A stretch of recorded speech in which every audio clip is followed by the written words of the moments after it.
know there was a real Kramer, the guy that the character Cosmo Kramer is based on? Did you know that? Saying we back each other up on this job.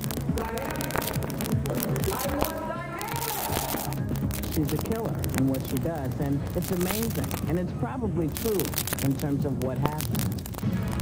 My next guest is almost identical to the teacher portrayed by Oscar winner Richard Dreyfuss in that wonderful movie, Mr. Holland's Opus. I'd like you to welcome teacher extraordinaire and former choir director of John F. Kennedy High School in Plainview, New York. I'd like you to welcome Ron Cohen, everybody. Ron. How are you? Oh, boy. You know, Mr. Holland's Opus made so many of us believe in the caring that it takes to be a good teacher and to make that kind of impact on kids who need inspiration. What is your philosophy on teaching? What makes you a Mr. Holland? Tell us your opus. Oh, my. Well, when I saw that, I thought to myself, wow, this is so terrific to have a film like that that shows music to be important. Because I think that we give a lot of stress to academics, and I think that's important, but I think the arts are just as important. I like to see music, art, and dance, get equal status. So it's really wonderful to see music and the power of music. Can you imagine, for example, if we had no music in the whole planet, what life would be like? Oh, just think about it. Everybody, I think you just hit a common nerve. Everybody, no matter what radio station you listen to, everybody reacts to that. Well, seriously, if no rock, there's no Elvis, there's no Barbra Streisand, there's no nothing. You go to a wedding, you go to a bar mitzvah, you go to a confirmation, wherever you go, there's no music. You can't dance. Life with no Macarena. Right. So I think that it was wonderful to see a film that came out that showed a music teacher in action and gave it a lot of status, and that was great. For those of us who are not musically inclined, who don't sing and can't play any instruments that maybe snapping a finger, what does music do for us, in your opinion? What's the greatest gift that teaching music gives to a student? Well, I think that, for example, it makes you get in touch with yourself.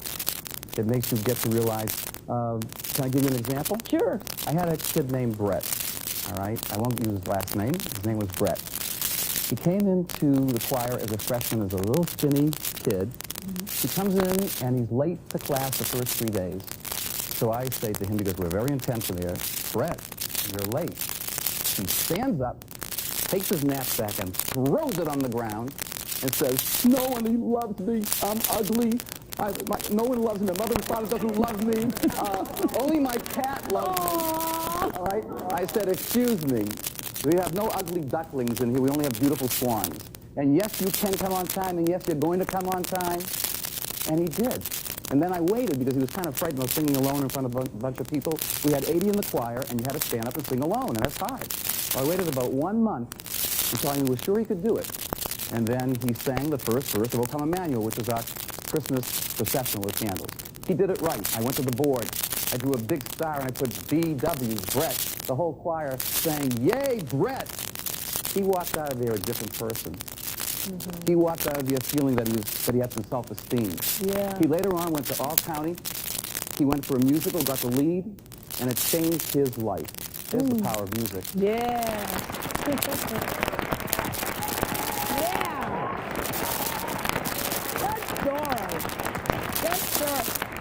I've also got to say, Ron, it's also the power of people. I call the teachers in this nation America's angels because it blows me away, as you pointed out. Yeah, let's hear it for the teachers around here. That's right. Look, I got to say something. I've got to say something about that, all right? What? Teachers, all right? If I met somebody in this audience for the first time and they said, what do you do for a living? And I said, I'm a doctor. Their eyebrows would usually go up. You're a doctor? What medical school did you go to? Are you a surgeon? And they go on for half an hour, perhaps. But if I said, I'm a high school teacher, they go, oh, that's really interesting. And the voice goes down. Well, we've got to get to the point when a person hears, what do you do for a living? You say, I'm a teacher. They go, wow, I had this teacher in second grade that touched my life. Right. I'll bet everybody in this audience, including yourself, if we close our eyes and you thought back between kindergarten and when you graduated high school or college, you can think of one teacher that really had an effect in your life. I remember Miss Burroughs. There you go. Steve to tell me you got the biggest mouth and more energy than I've ever seen in one child, but I know one day you're going to direct it in the right way. And I just believed her because she saw me as a person. I think about something that you said that was pretty funny. You said that it kind of kicks you off when you think about, here you got 20-year-old basketball players pulling in $25 million and teachers pulling in $28,000 a year and still have to ask for supplies. What is it that we need to know about teachers that maybe why we don't get excited when someone says, I'm a high school teacher? What is the one thing you think is missing in what we interpret in terms of what teachers do? Well, I think that see, I had a choir, so I was very fortunate because we do a big concert and the entire town would come out and see the choir, so I got a little bit of public recognition. But I think that the classroom teacher is really very unheralded, and maybe we need to have more opportunities for parents to get involved, maybe come in and see some classes, you know. There's a lady over there clapping. You agree with what he's saying. You're just nodding. What do you agree with what he's saying? I do because I am a teacher and I teach little children in a daycare center. And it's not enough of anything. Yeah. Of anything. Well, some of those things that you've just talked about, maybe you'll take back to your classroom. Please don't go away. We have the real-life stories behind Seinfeld, The X-Files, and the new Whoopi Goldberg movie, The Associate. You're not going to believe these stories coming up when we come back.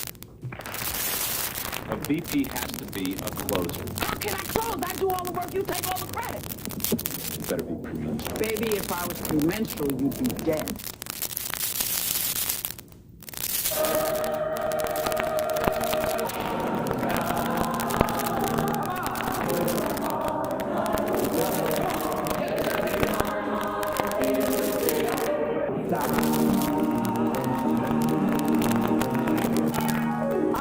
You're just watching Mr. Cohen's Open. Good for you. Those voices were beautiful. What were you doing there other than putting all of your soul into it? You've got to, right? Yeah. I haven't seen that for a long time. Yeah. Gosh, how do you get them to do that? Well, would you like to work with me for a minute? Come on. Hello. Mr. Cohen, I can't. Nobody loves me. Nobody.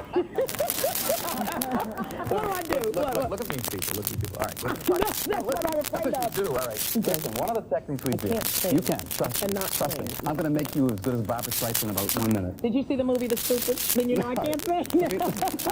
Let me do it. All right, okay. One thing to really sing well, one of the techniques is you must have no tightness, no constriction. Otherwise it will sound tight. So a thing I do with them, I'm going to show you how to get all those kids loose.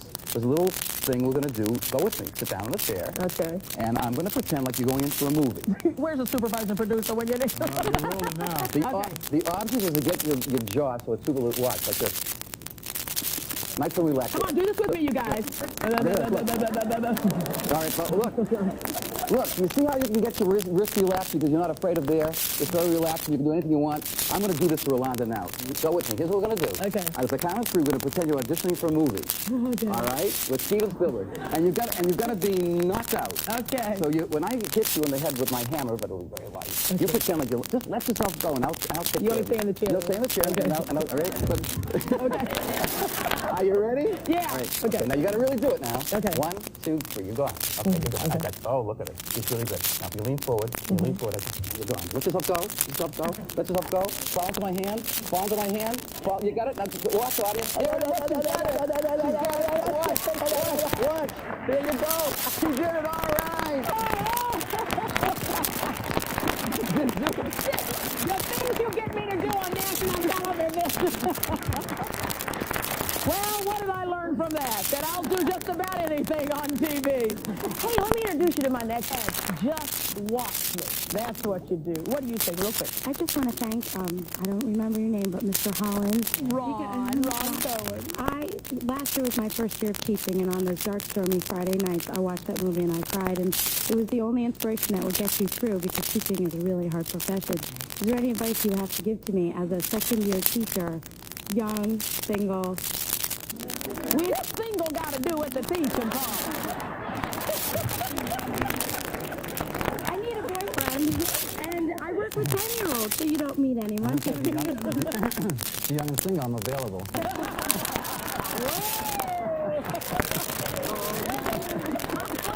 He can have your jaw going like this. To guide you, to guide you. Is there anything that you do that keeps you young and vital about doing this? I mean, I'm only in my second year and I'm burnt out by the Friday. I need a vacation. You need some good advice from Ron. What do you say, Ron? Geritol. Seriously, you just have to go within yourself, find the passion, hang around with other people your age in the different disciplines, bond together, and fight. You have to fight. You just can't give up. There's nothing Dorothy's sitting there going, you have to work. You have to keep on. The kids know one thing. When kids come into school, within the first 2 days, they can tell who the really good teachers are, the ones that care. All right? If you show that your students that you really care, you're going to win. I care. Well, so You're one of America's angels. You keep trying. Keep trying.